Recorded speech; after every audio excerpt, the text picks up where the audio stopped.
సూరజ్ ప్లాన్ని తిప్పికొట్టి సూరజ్కి ఊహించని షాక్ ఇచ్చిన కార్తిక్ దీప అసలు ఇదంతా ఎలా జరగబోతుందనేది ఈ వీడియోలో తెలుసుకుందాం. శివనారాయణని రెచ్చగొట్టి ఇక పోటీకైతే పాల్గొనేలా చేస్తాడు సూరజ్. సూరజ్ మాటలు కార్తిక్లో అనుమానాన్ని అయితే కలిగిస్తాయి. అప్పుడు ఇక దీపతో పక్కకు వెళ్ళి అంటూ ఉంటాడు, అసలు సంబంధం లేని విషయంలో సూరజ్ ఎందుకు జోక్యం చేసుకుంటున్నాడు? తాత పోటీలో పాల్గొన్నంటే ఎందుకు తాతని రెచ్చగొట్టి మరి పోటీలో పాల్గొనేలా చేస్తున్నాడు అని అంటూ ఉంటాడు కార్తిక్. నాకు కూడా అదే అనుమానంగా ఉంది బావా, సూరజ్ ఎందుకు ఇలా చేశాడో తెలియడం లేదు అని చెప్తూ ఉంటుంది దీప. తర్వాత ఇక జ్యోత్స్న సూరజ్ దగ్గరికి వెళ్ళి, మా తాత పోటీలో పాల్గొనాల్సిన అవసరం లేదు అన్నప్పుడు నువ్వెందుకు పోటీలో పాల్గొనాలని చెప్తావు? ఇప్పుడు మా తాత ఓడిపోతే ఏం చేస్తావు? దానికి నువ్వు రెస్పాన్సిబిలిటీ తీసుకుంటావా అని అడుగుతూ ఉంటుంది జ్యోత్స్న. అదేంటి, గెలుస్తామని అంత కాన్ఫిడెన్స్గా శివనారాయణ గారు చెప్తూ ఉంటే నువ్వేమో ఓడిపోతారంటున్నావు, అంటే మీ రెస్టారెంట్ మీద మీకే నమ్మకం లేదా అని సూరజ్ అంటాడు. నమ్మకం ఎందుకుండదు సూరజ్, నమ్మకం ఉంటుంది. నమ్మకం ఉన్న చోటనే గెలుపు కూడా ఉంటుంది అని కార్తిక్ దీప అయితే ఎంట్రీ ఇస్తారు. అప్పుడే సూరజ్ అంటూ ఉంటాడు, నేను అదే జ్యోత్స్నాకి చెప్తున్నాను కార్తిక్ గారు అని చెప్తూ ఉంటాడు సూరజ్. నువ్వు చాలా మంచి పని చేశావు. శత్రువులకి మనం ఎంత బలంగా ఉన్నామో ఆ విషయాన్ని తెలియడానికి అప్పుడప్పుడు ఇలాంటి పోటీలు పెడుతూ ఉండాలి. అప్పుడే కదా శత్రువులు మనల్ని చూసి హడలి వెనక్కిపోయేది. మా తాతయ్య ఛాలెంజ్ చేసినట్టే ఈ పోటీలో నెగ్గుతారు. లేదు మా తాతయ్యని గెలిపిస్తాము అని చెప్తూ ఉంటాడు కార్తిక్. అప్పుడే ఆ మాట విని సూరజ్, ఇదే కాన్ఫిడెన్స్తో మనం పోటీలో పాల్గొంటే ఖచ్చితంగా గెలుస్తాము అని చెప్తూ ఉంటాడు సూరజ్. ఇంతలో దీపతో అంటూ ఉంటాడు, మరి మీరు అన్నిటికీ సిద్ధంగా ఉన్నారా అని అడుగుతాడు. వాళ్ళ దగ్గర టాలెంట్ ఉన్న చెఫ్స్ ఉంటే మా దగ్గర కూడా టాలెంట్ చెఫ్ ఉంది, మా దీపే అని చెప్తూ ఉంటాడు కార్తిక్. ఆ మాట విని అప్పుడు ఇంకా జ్యోత్స్న కూడా అలాగే అంటుంది, అవును ఏ మాటకి ఆ మాట చెప్పుకోవాలి, కానీ దీప వండిన వంటలు అయితే సూపర్గా ఉంటాయి అని జ్యోత్స్న కూడా అంటుంది. పోటీలో దీప దిగితే ఎవ్వరూ కూడా ఓడించలేరు అని జ్యోత్స్న అనడంతో ఒకేసారి కార్తిక్ దీప షాక్ అయిపోతాం. దీప ఒకసారి నన్ను ఇక్కడ గిల్లు అని అంటాడు కార్తిక్. అప్పుడే దీప గిల్లుతుంది. ఇది కళ నిజమా? జ్యోత్స్న నీకు సపోర్ట్ చేస్తూ మాట్లాడుతుందేంటి అని అడుగుతాడు. సపోర్ట్ చేస్తూ ఏమీ కాదు బావా, ఎంతైనా తను జ్యోత్స్న కంపెనీకి ఎండి కదా, అలాగే తాతయ్య ఈ పోటీలో గట్టిగా గెలవాలని అనుకుంటున్నాడు.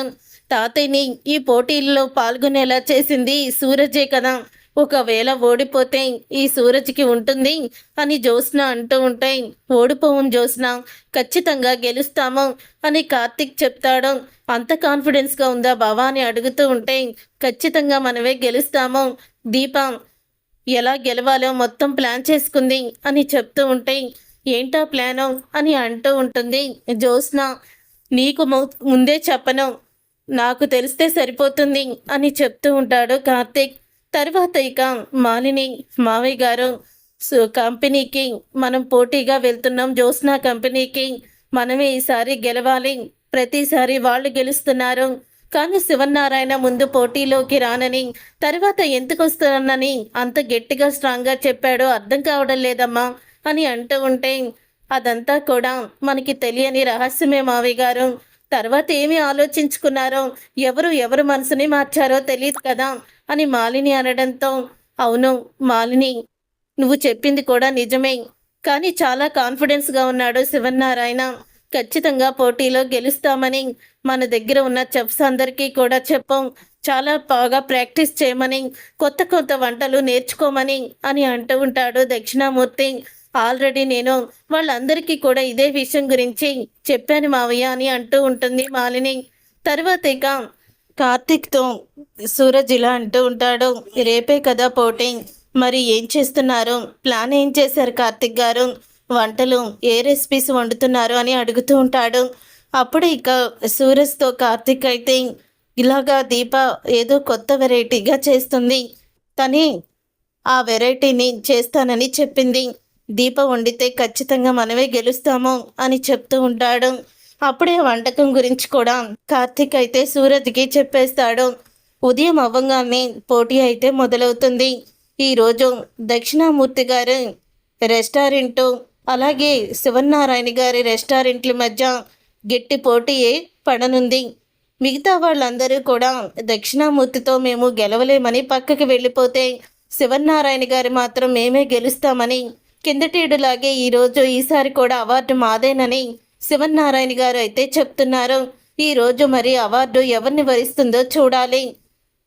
దక్షిణామూర్తి గారి దగ్గర బాగా పేరు పొందిన షెఫ్స్ అందరూ కూడా ఉన్నారు. అలాగే శివనారాయణ గారి దగ్గర దీప గారు ఉన్నారు. ఇలాగ వీళ్ళిద్దరూ పోటీ పడుతున్నారని ఇక వంటలు అయితే మొదలు పెడతారు. అలా వంటలు మొదలు పెట్టిన తర్వాత అప్పుడే ఇక దీప అలాగే దక్షిణామూర్తి దగ్గర ఉన్న చెఫ్ ఇద్దరు కూడా ఒకే మోడల్లో అయితే వంట చేస్తారు.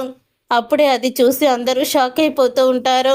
అప్పుడే దీప, ఇదేంటి బావా, మనం ఏదైతే ప్లాన్ చేసుకుని వచ్చామో ఆ ప్లాన్ వాళ్ళకి ఎలా తెలిసింది అని అంటూ ఉంటుంది దీప.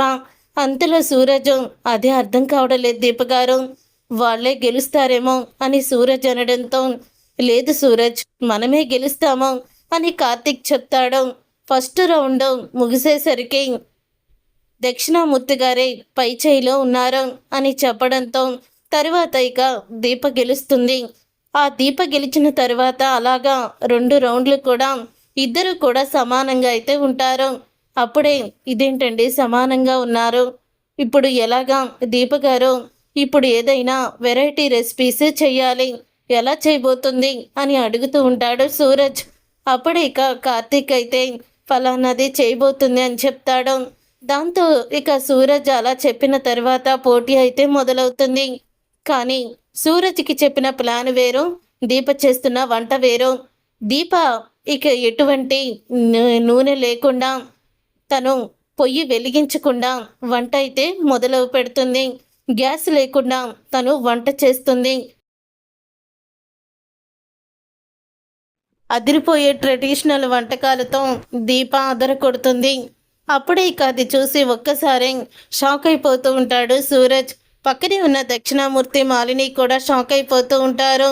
ఇదేంటి కార్తిక్ గారు, అసలు దీప గారు చెప్పింది ఇది కాదేమో అని అంటూ ఉంటే, అవును, తను అప్పటికప్పుడు మనసు మార్చుకొని అది చేస్తుంది అని చెప్తూ ఉంటాడు కార్తిక్. నాకు కూడా తెలియదు తను అలా చేస్తుందని, అలా తనకి మార్చుకోవాలని అనిపించిందేమో అని అనగానే ఒక్కసారి సూరజ్ షాక్ అయిపోతూ ఉంటాడు. అప్పుడే తను చేసిన మంట లేకుండా చేసిన వంటలో అన్ని ట్రెడిషనల్ ఐటమ్సే ఉంటాయి. పచ్చి పులుసు ఇవన్నీ కూడా తను వండుతుంది.